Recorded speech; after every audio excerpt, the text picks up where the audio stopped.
Hamjambo wasikilizaji wa hii radio ya BK. Kwa majina naitwa mchungaji Patrick Kibisu kutoka kanisa la Christian Church International, tukiwa tunapatikana maeneo ya Emoru. Emoru iko barabara ya kutoka Kitale kuelekea Kapenguria. Ni kama kilomita 7 hivi kutoka town ya Kitale. Kwenye kipindi kwa tukishiriki neno la Mungu pamoja na nyinyi. Na unitumie jinsi wewe utakavyo, mahali ambapo nataka niende, niko tayari, ukinituma nitaenda. Na nikamuomba Bwana, nikamwambia ya kwamba niko tayari, hata kama ni kutumia ndege, kutumia magari, kutumia meli, mimi niko tayari kuenda.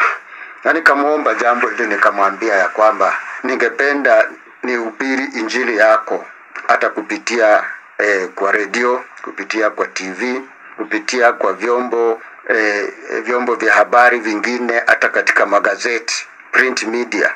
Jambo la kushangaza, sikuwa na habari ya kwamba siku ya leo nitakuja katika masafa haya katika radio. So imewezekana tu, Mungu akafungua njia na sasa nimepatikana katika radio. Kwa hivyo kitu nataka kusema ni ya kwamba ni mapenzi ya Mungu ya kwamba nikaweze kuhudumia watu wake kupitia kwa njia ya radio.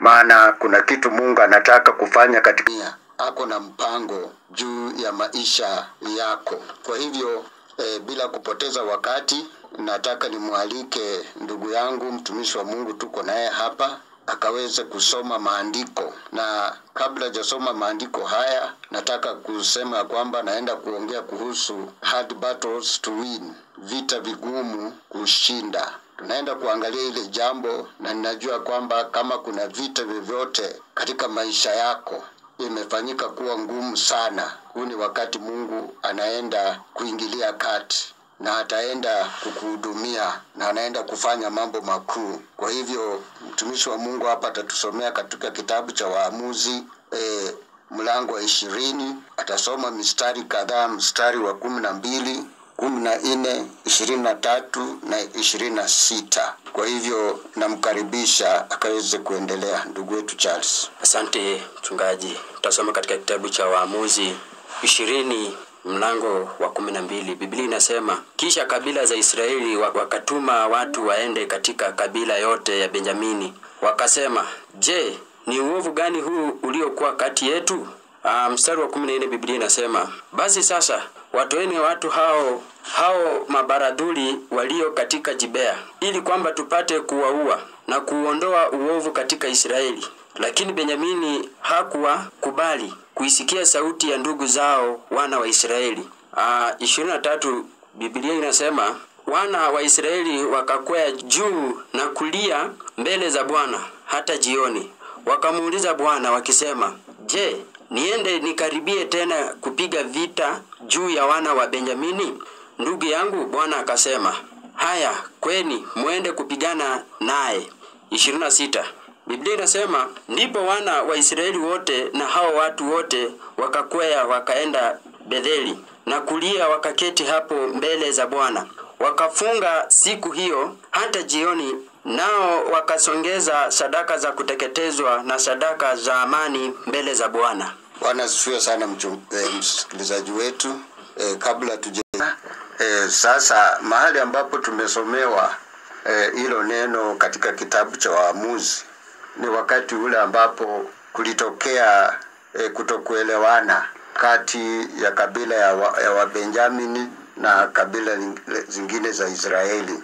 Kukawa na mtu ambaye alienda kutembelea mwanamke ambaye alikuwa ameoa, anaitwa Suria, kwa kizungu anaitwa concubine. Wakati huyo mtu alikuwa anatoka kutembelea hao watu wa ukoo wa huyo mwanamke, ikawa ni usiku imefika, ikawa ni ngumu kuendelea na safari yake. Lakini katika desturi ya Israeli wakati huo, ilikuwa mtu akifika mahali kama amechelewa, alikuwa anatafuta nyumba ya mmoja ya wana wa Israeli na anakaribishwa pale, analala pale, alafu asubuhi anatoka na kuendelea na safari yake. Kwa hivyo huyu mtu pamoja na Suria wake huyo mwanamke wakafika katika nchi wa Benjamin na wakakaribisha katika nyumba ya mtu mmoja.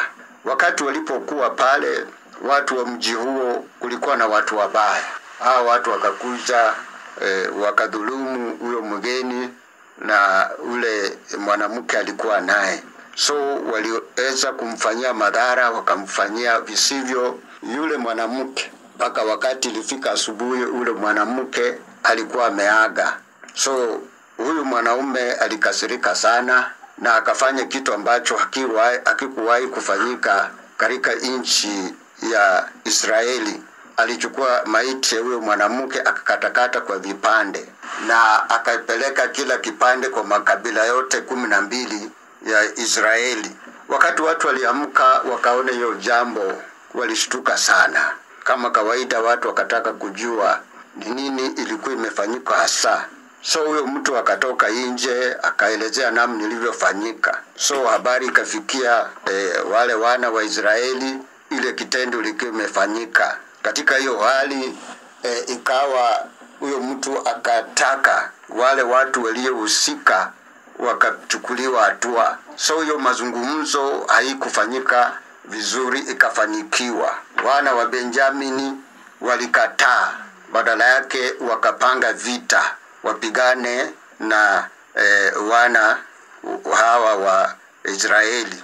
Wakati ilipotokea hivyo, ikawa hakuna namna msikilizaji unavyojua ya kwamba kuna shida inaweza tokea, na wakati mwingine ikakuwa ngumu watu kupata suluhisho. Na nyakati za zamani sana, ukisoma Biblia, mizozo mingi na hali zingine ambazo zilikuwa zinafanyika, watu walikuwa wanatumia nguvu, walikuwa wanatumia jeshi, walikuwa wanapigana. Haikukuwa kama wakati ambapo watu wangekaa chini wakasuluhisha mambo.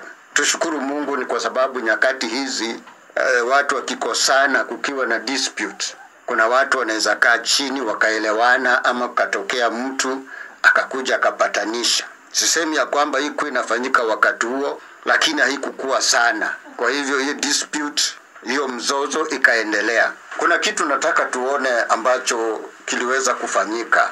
Hawa wana wa Israeli walikuwa na tabia ya kwamba kabla hawajaenda vita vyovyote, walikuwa wanaenda mbele za Mungu, wanatafuta kujua kama Mungu anawaruhusu waende wapigane hizo vita ama wasiende. Kwa hivyo walienda wakatafuta kutoka kwa Mungu ikiwa wataenda kupigana na wenzao wana wa Benjamin. Mungu akawaambia